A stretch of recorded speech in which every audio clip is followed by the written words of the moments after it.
Okay, we just finished talking about how common it is for people with PTSD to avoid things that remind them of the trauma or to avoid things that feel dangerous to them. Right. Do you remember, though, what that does for you in the short run? Well, in the short run, it's a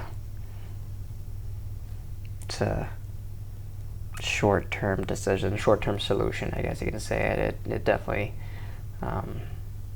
feels better in the moment to be able to avoid those things, but in the long run, I'm isolating myself, and it's unhealthy. Absolutely. So in the short run, I mean, we avoid because it works. Right. In the short run, it feels better not to do things that make us feel distressed. Right. In the long run, it prevents us from learning things that might allow us to perform in that situation more effectively. Right. So you're kind of knocking yourself out of experiences that could actually be helpful to you. So we're going to talk a little bit today about in vivo exposure, which is the technique that we use to try to counteract that. Okay. So when we do in vivo exposure, you're actually going to be, you're going to be going out and doing some of the things that you've been purposefully avoiding.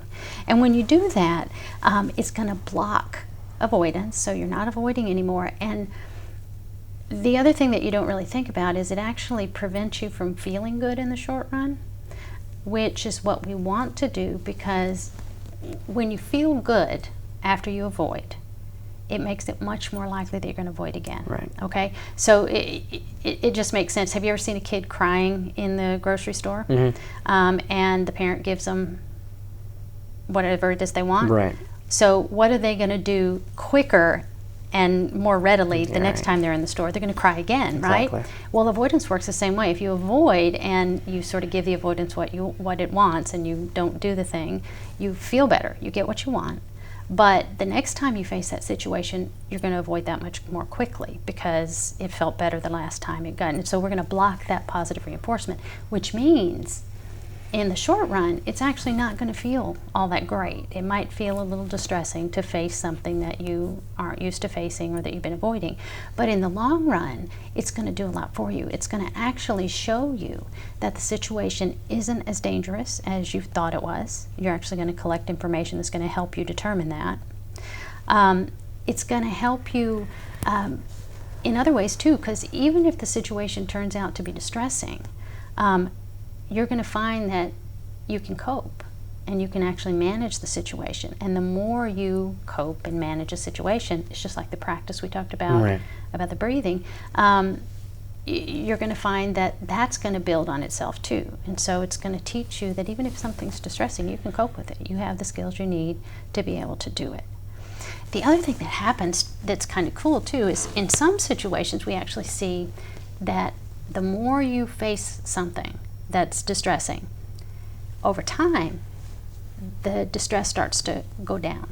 And we call that process habituation. Now, habituation doesn't always happen, but when it does, what we expect to see is that when you go into the situation, you begin feeling distressed because it's a situation you've been dreading or avoiding, and when you go into it, you might find that you even feel a little more distressed as you make yourself stay. Okay. But over a period of time, anxiety will start to come down.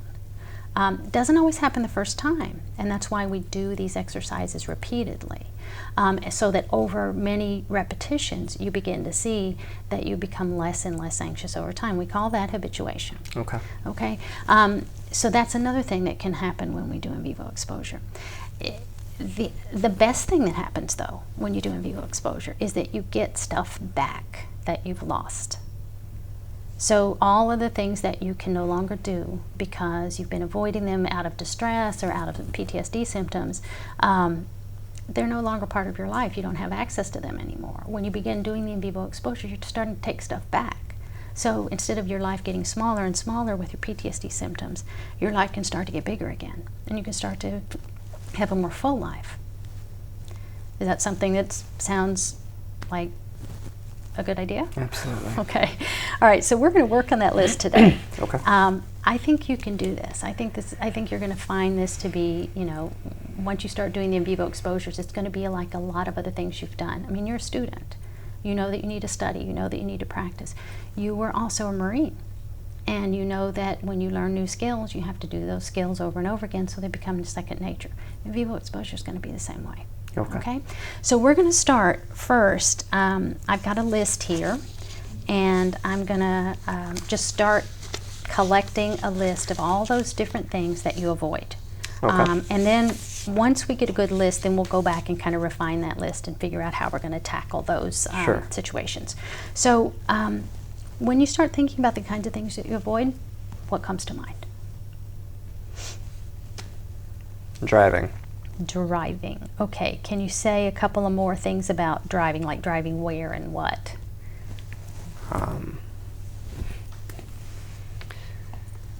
Is it any driving, or is it certain kinds of driving situations? It's down the highway. Okay, driving the highway.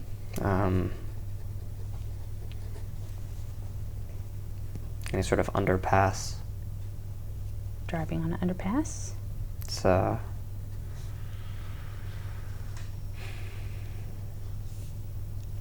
being confined in traffic. Okay, so when there's a high traffic time of day and you can't like During change rush hour, lanes or get absolutely. out. Okay, so driving in rush hour. Okay, so let's we'll come back to the driving because it looks like there's a lot of driving situations. What Okay. else are you avoiding? I guess the flip side of that, or an Mm-hmm. alternative, is also public transportation. Okay. What is it about public transportation? We're talking about buses and trains, right? Right. Okay. What bothers you about taking I don't that? know. What are you I mean, avoiding? I feel confined. I feel like if anyone was going to try any sort of mass casualty attack, I just wouldn't be able to. I just feel like a target. Okay. All right. What else would you add to the list?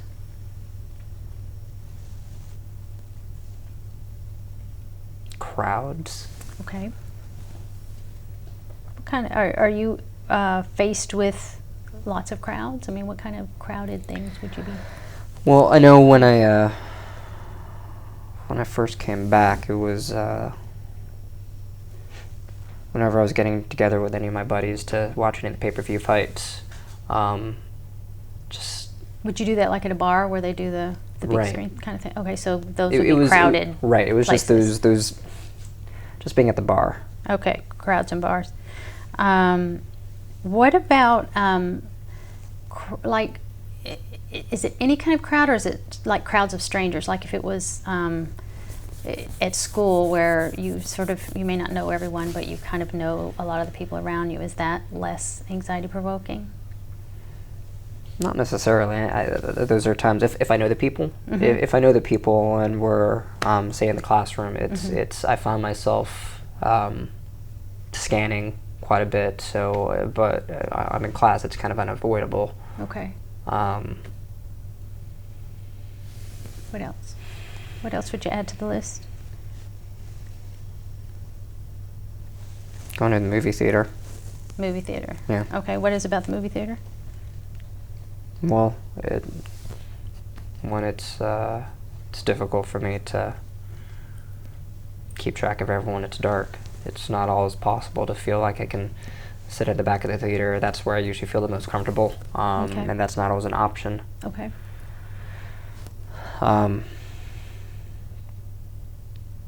Sometimes it's the kind of movie. Okay. What kinds of movies are you avoiding? They've been doing all these. They're doing a lot of these based on a true story war films that are coming out, and it's just. I don't really see that. Okay. So you wouldn't go to a theater and see those. Would you watch one at home? No. So. No, ma'am. So in any situation, those would be something you would avoid. I don't need to any see kind them. of war situation. Okay. What else?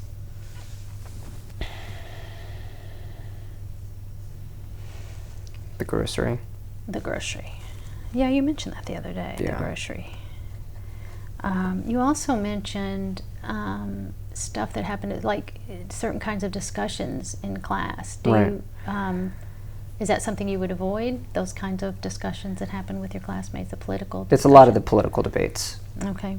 What about with people, like I know in class sometimes that kind of comes up as classwork, It's but not. Yeah, I guess it's not even would just your in the classroom. friends talk about politics? Would you engage in that kind of discussion, or family members? I know you're avoiding them, so that's might be hard to judge, but Right. is that something you would avoid, talking about Yeah, politics absolutely.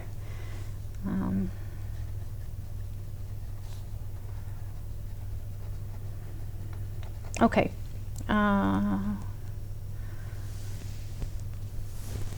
Anything else come to mind? Drinking. Drinking. So you're avoiding drinking. What is it about drinking that makes you want to avoid it?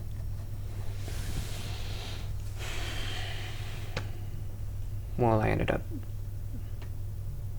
losing a lot of close friends just because of how I was acting. Okay. Just it was helping me,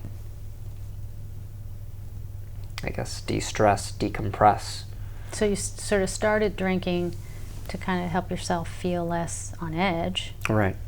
But what happened? Well, I just ended up butting heads with a lot of my friends just because of the way I was acting. I ended up just, I don't know, just turning into a complete jerk. Okay.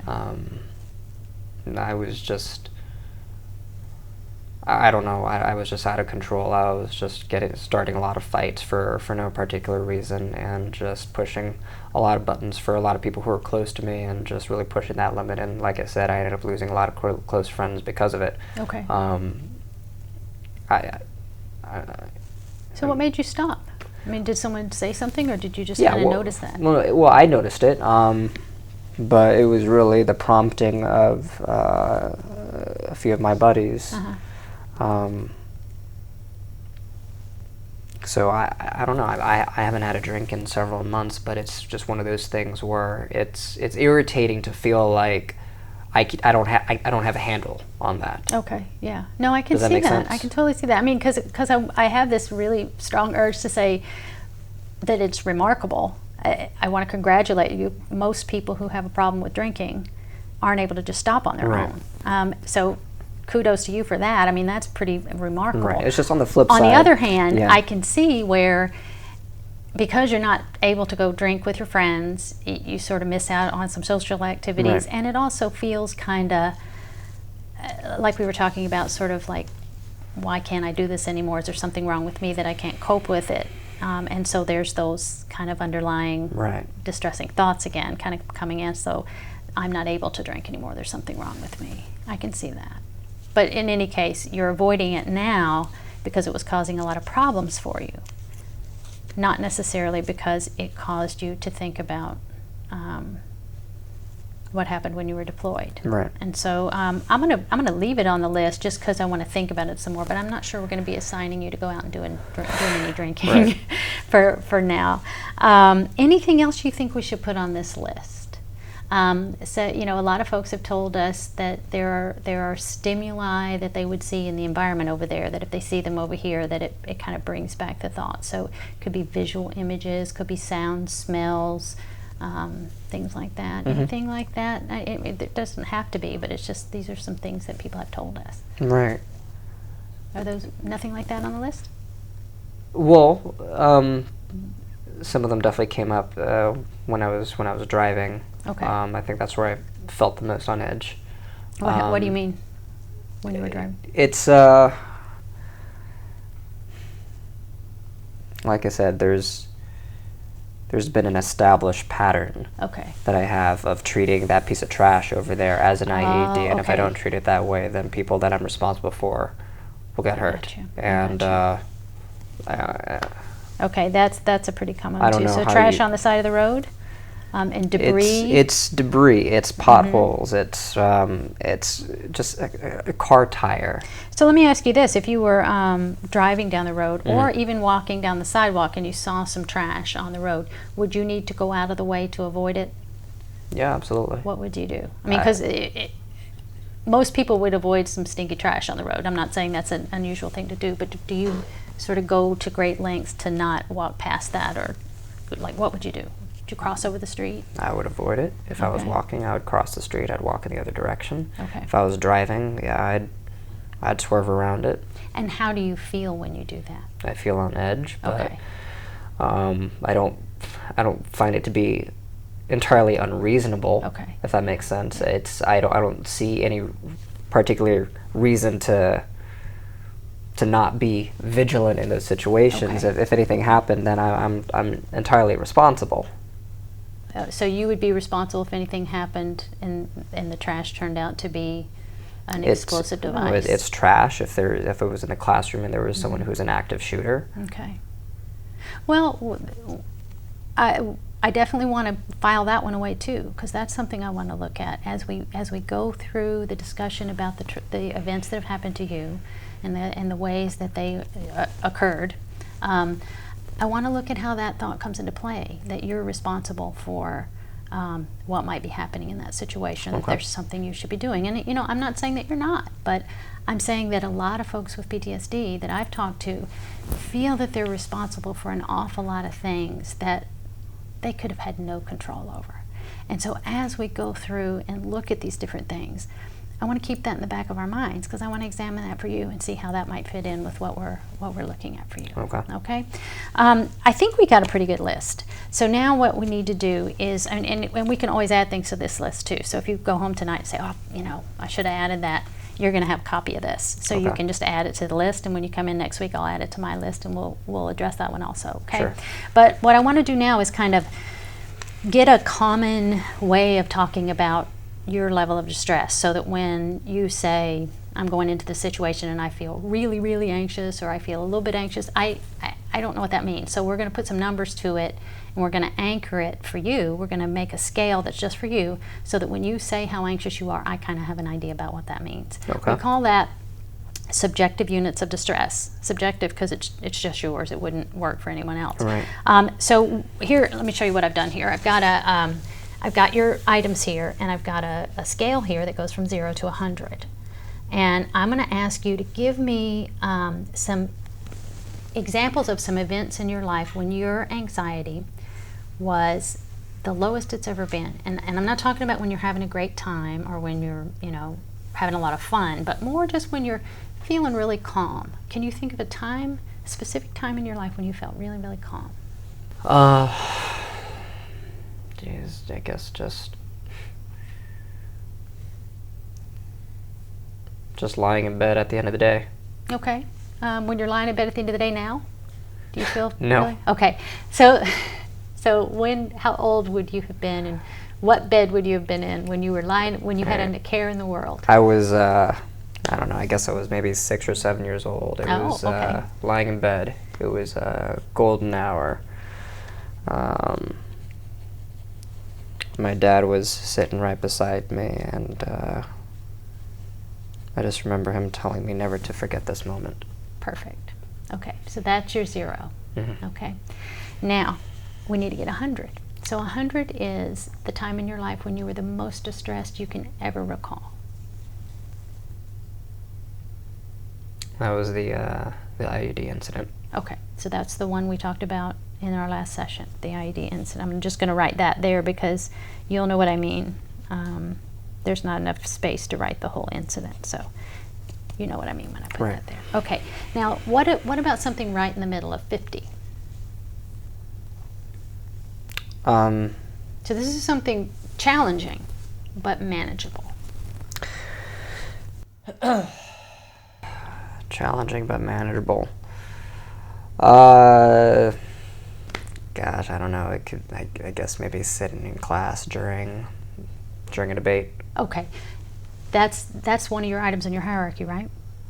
Right. Now, I'm hoping that that's going to change over time. So if that's a 50 now, we're going to work on that one and try to get that one lower. Okay. So let's try to think of an event for a 50 that has nothing to do with the trauma, something that's going to remain relatively stable over time.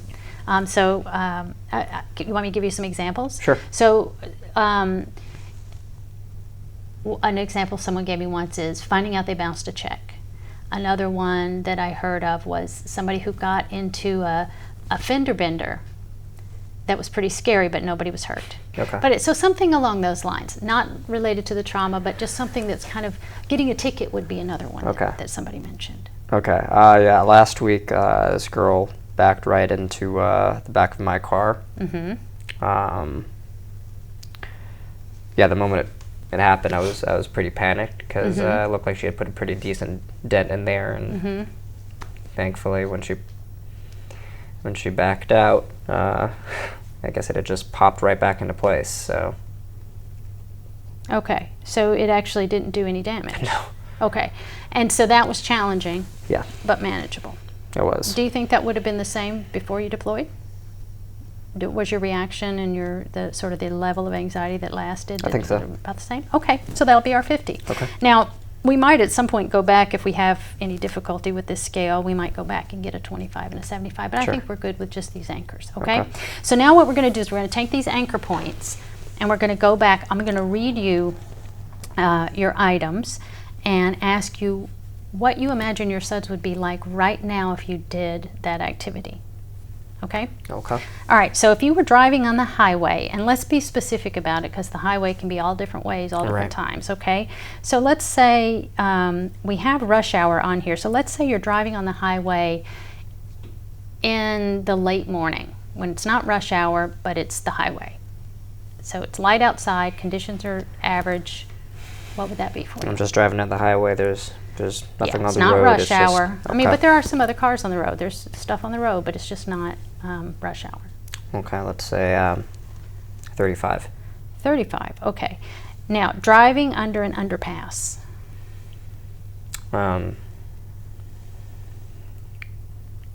Maybe a 65. Okay. And that one would be over quick if you drove through it. Do you Right. drive through it or do you have to avoid them? No, I have to drive right through it. Okay, so you drive through it, you feel anxious. Does it kind of last for you when you do that for a little bit? Or once you're through it, you feel better? I think it's gotten better Okay. just because that's just the route that I have to take. Okay, there's no way to avoid going the underpass. So I Right. just want to point out to you, even though this is on the list, that you're already doing exposure with the underpass. Okay. Okay, you're driving through it. You're not avoiding it. You'd Okay. like to avoid it, Right. but you have to go through it. And you're only going through it very quickly and only once in a route, which means that even though you're doing exposure, that it's only going to work very slowly because you're not spending a lot of time on it and you're only doing it infrequently. But if we were to do that the way we're going to do the rest of these exposures in a repeated way, in a prolonged way, your anxiety would probably come down a lot quicker. And you've Okay. already noticed it's come down a little bit just as you've kind of gotten yourself to go through. So Right. I think that's a really good sign, actually, for the future because you've already had a little practice even without knowing it. Okay. Okay?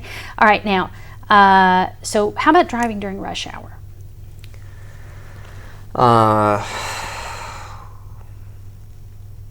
80. 80, okay.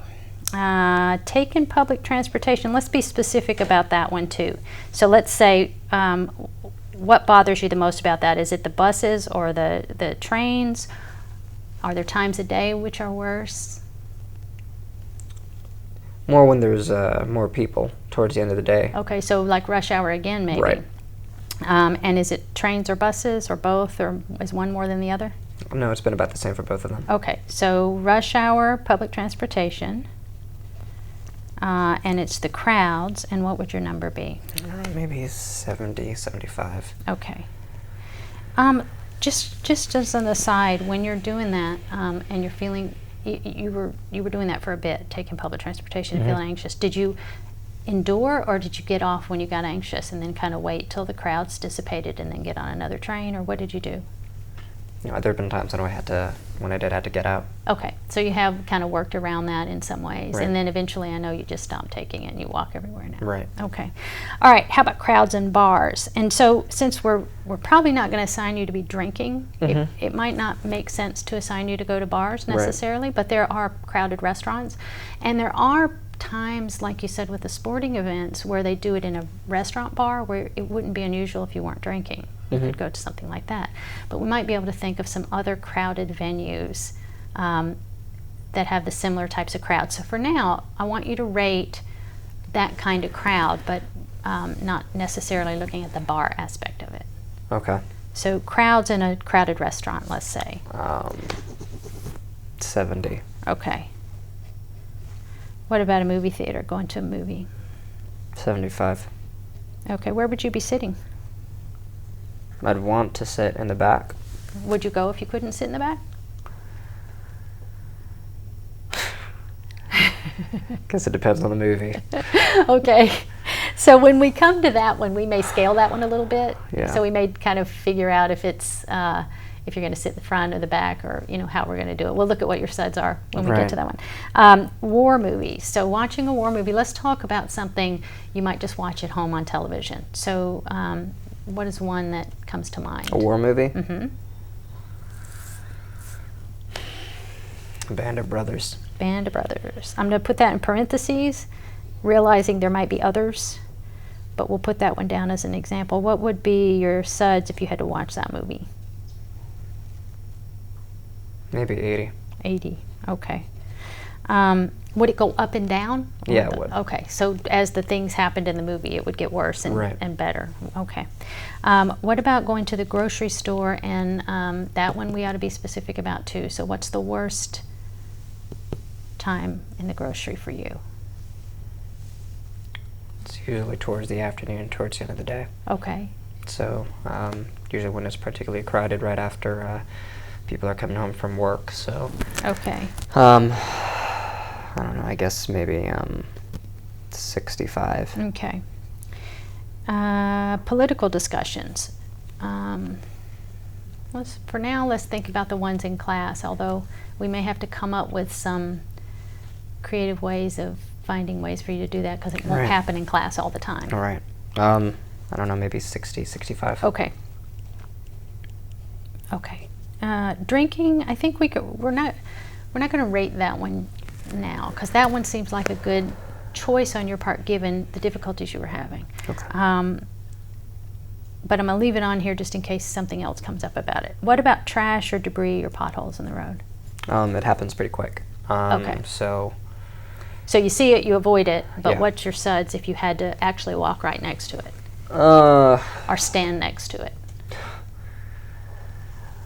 geez, I don't know. I guess it's anywhere between 60 to 80, Okay. depending on the situation. So can we say 70, and Sure. then we'll see how it, just kind of split the difference, because I imagine there's variations in that one too that we might need to be more specific. Okay, so I'm looking at the list, and everything is pretty high, but we also picked on everything that we were specific about, the worst case scenario. Right. So what I'd like you to do when you start to practice your in vivo exposure, remember I said we were going to be gradual about it.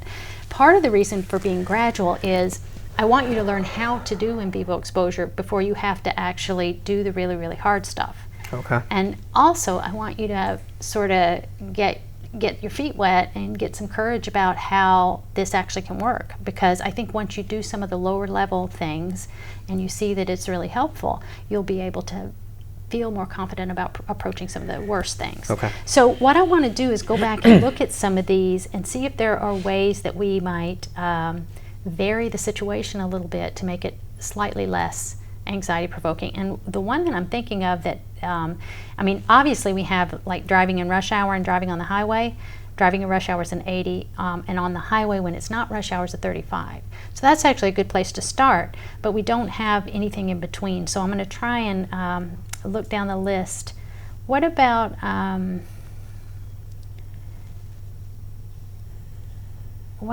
the crowds and the grocery stores? Those actually are kind of ripe for scaling. So if we think about crowds, first of all, thinking about getting in a crowd, what you said earlier when we were talking is that when you're in a crowd, you can't keep track of what everyone's doing. Right. People are too close.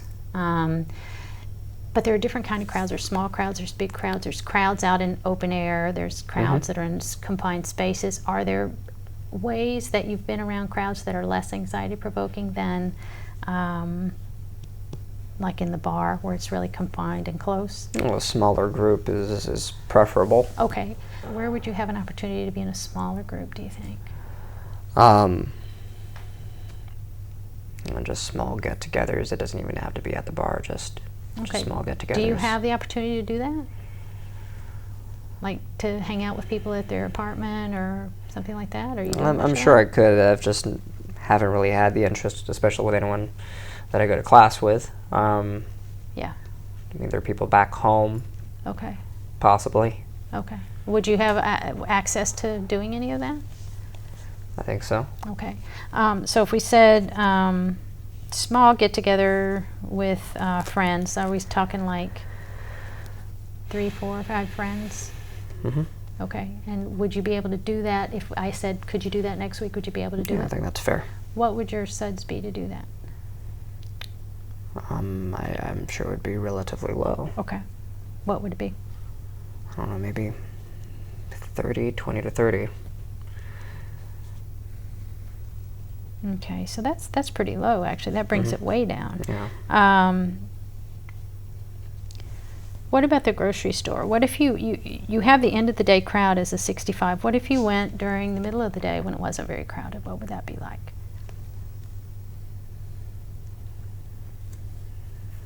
I don't know, with the grocery store, like I said, sometimes it's the people, sometimes it's just the tunnels itself, just the tunnel feeling. Mm-hmm. So I don't know, it's maybe 40, 50.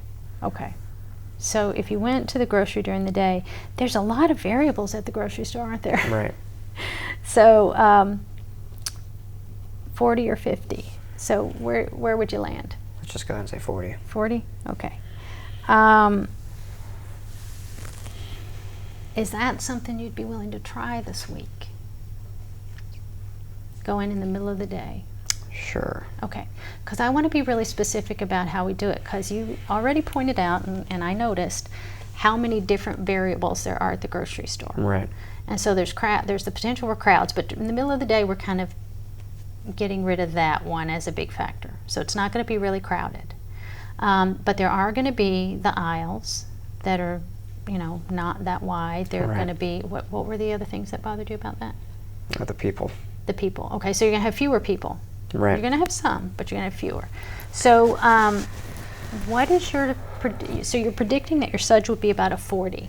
And when you say it's a 40, what are you thinking you're worried about happening at the grocery store? Like I said, I'm not quite sure if there's anything in particular that I'm specifically trying to point out. Sometimes it's just the people who are there. It's just right. Okay. If like I said, if someone is being very, very fidgety for no apparent reason, it's just something that just really catches my eye. Mm-hmm. Okay. That actually brings me to something else that's not on the list, and that might be useful to put on the list. With the whole scanning thing, Mm-hmm. you mentioned that you like to be able to watch people and see what they're doing, see where their hands are. What if you weren't able to do that? What if you had to walk around with your eyes sort of head level and you weren't looking down at people's hands? How would that be? To be honest, I have no idea. That I just feel so trained to be able to just fixate on that. So I don't know. I feel like that's something that's just going to take time. When you go into another analogy for that some people talk about is going into a restaurant, right, and sitting with your back to the door where you can't see people coming and going. That's kind of the same thing, in a way. Would you be able to do that? Sure, if I had to. What would your suds be if you had to do that? Because you wouldn't be able to see who's coming and going. Right. Maybe 50 or 60. 50 or 60. All right, I'm going to put that on the list too. We might not need it, but I'm going to put it on the list just because it's a different way to kind of poke that whole scanning thing and see what we can do with that. Okay, now we need to, let me write this down. Okay, now we need to pick a couple of these. And we kind of talked about the grocery store being one. You said that would be about a 40. So let's be really specific about which one you're going to go to. So which one is most accessible to you? There's a pretty big grocery store that's right beside my apartment. Okay, is that the one like right down the street from the campus? It is. And it's pretty big? It is. Okay, that would be a good one to start with. Okay. Okay. Now, with your friends, same thing. Although you're probably only going to be able to do that once. It's hard to gather up that many friends that many times a week. But I'd like you to rate it in the same way and see what your level is on that one too. Sure. Okay? Sound like something you can do? It works for me. Okay. Now, if anything comes up with that, if you go and it's way different than you thought and you have questions, call me. Okay. Because the worst thing it's not the worst thing because we can always fix it, but the thing that I sort of hate is people sort of lose a week of therapy because they come up to a question and instead of calling me, they just say, I'll ask her next week. And then you've lost a week. Right. So call me if you have a question. I'm happy to kind of help, work through it on the phone if you run into roadblock or something. Okay. Okay? Now, you're going to have the session tape to listen to, just like last time. I'm going to give you another handout with the common reactions that we talked about earlier. I'm going to give you these 2 in vivo assignments to do. Okay, so that's a lot of homework. And I want you to continue practicing the breathing. Okay. Okay, so you got a lot to do this week. You up for it? Think so. Okay, all right. Ready to go then.